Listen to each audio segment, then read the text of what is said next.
Bismillahirrahmanirrahim. Assalamualaikum warahmatullahi wabarakatuh.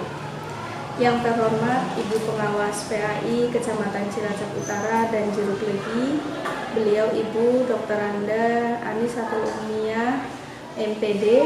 Yang saya hormati Bapak Ibu Guru PAI Kecamatan Cilacap Utara dan Jeruk Legi. Pertama-tama dan yang paling utama, marilah kita senantiasa bersyukur kepada Allah Subhanahu wa Ta'ala atas nikmat yang diberikan kepada kita semua, berupa nikmat sehat, nikmat iman, dan juga Islam. Salawat dan salam senantiasa tercurah kepada Nabi Muhammad Sallallahu Alaihi Wasallam. Beliaulah akhirul anbiya sebagai utusan penyempurna akhlak. Dalam kesempatan ini kita akan belajar bersama tentang 4 golongan manusia yang dirindukan surga. Surga merupakan balasan bagi orang-orang yang beriman dan bertakwa, terlebih orang-orang yang melakukan amal kebaikan dan kebajikan di dunia, di mana menjadi penghuni surga adalah dambaan bagi kita semua sebagai umat Nabi Muhammad Sallallahu Alaihi Wasallam. Dari Anas bin Malik, Rasulullah Sallallahu Alaihi Wasallam bersabda, barang siapa meminta surga kepada Allah sebanyak 3 kali, maka surga akan berkata, ya Allah, masukkanlah dia ke dalam surga. Dan barang siapa meminta dijauhkan dari api neraka, maka neraka pun berkata, ya Allah, jauhkanlah dia dari neraka. Hadis riwayat Tirmidzi. Sedangkan dalam riwayat lain dari Abu Hurairah radhiyallahu anhu, Nabi Muhammad sallallahu alaihi wasallam bersabda tentang surga sebagai balasan orang-orang yang berbuat kebajikan, kebaikan, amal soleh selama di dunia. Di dalam kitab Raunatul Majalis disebutkan ada 4 golongan manusia atau orang-orang yang dirindukan surga. Apa saja di antaranya? Yaitu 1. Ta'lil Qur'ani, yaitu orang-orang yang senantiasa membaca Quran, membasahi lidahnya dengan lantunan ayat-ayat suci Al-Quran, senantiasa bertadarus agar mendapatkan syafaat atas apa yang dibacanya. Rasulullah Shallallahu Alaihi Wasallam bacalah di sini adalah membaca Al-Quran. Maka naik kepada derajat para penghuni surga, dan dengan bacaan yang tartil, sebagaimana engkau membacanya dengan tartil di dunia. Sesungguhnya kedudukan derajatmu pada kadar akhir ayat yang engkau baca. Hadis riwayat Ahmad. Yang kedua, golongan orang-orang atau manusia yang dirindukan surga itu apa? Yaitu hafizul lisan. Hafizul lisan di sini artinya orang-orang yang senantiasa menjaga lisannya, menjaga dari perkataan-perkataan yang tidak baik, terlebih menjaga ke dalam perkataan-perkataan yang menyakiti hati orang lain.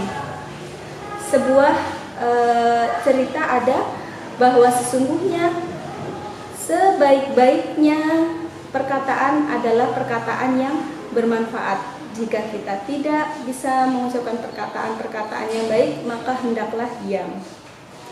Dalam sebuah hadis dikatakan, wahai Rasulullah, ada seorang wanita yang hanya melaksanakan sholat wajib dan hanya bersedekah dengan sepotong keju, namun dia tidak pernah menyakiti tetangganya, terutama dengan lisannya. Nabi Muhammad SAW lantas menjawab, dia termasuk penghuni surga. Hadis riwayat Bukhari. Golongan yang ketiga disebutkan dalam kitab Raunatul Majalis, mut'imul ji'an, artinya orang-orang yang memberi makan pada orang yang kelaparan. Sabda Rasulullah, siapapun kaum mukmin, di sini ditegaskan mukmin.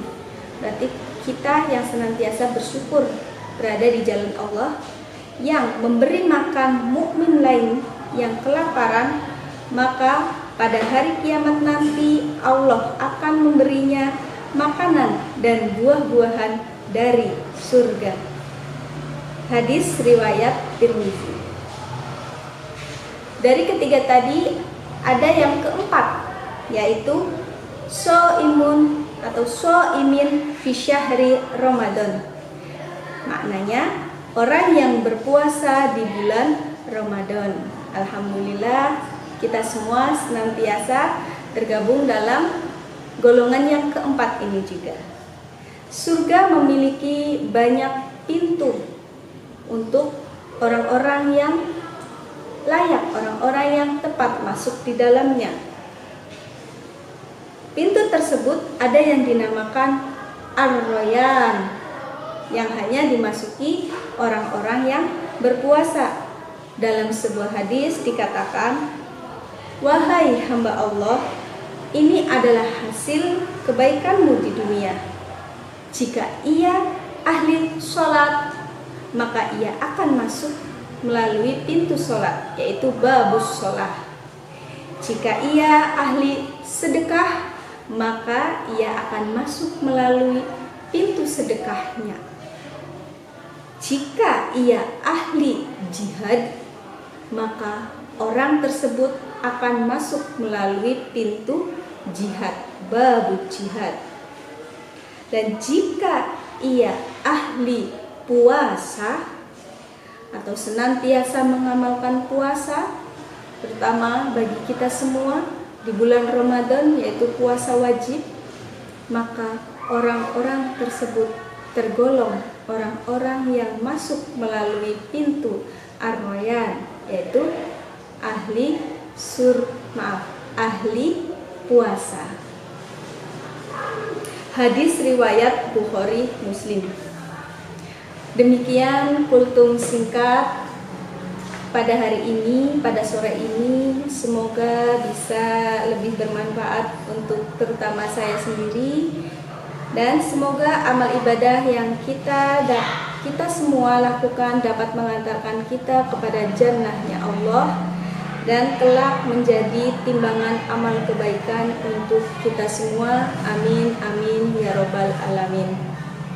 Dari saya cukup sekian, akhir kata mohon maaf atas segala kekeliruan dalam penyampaian.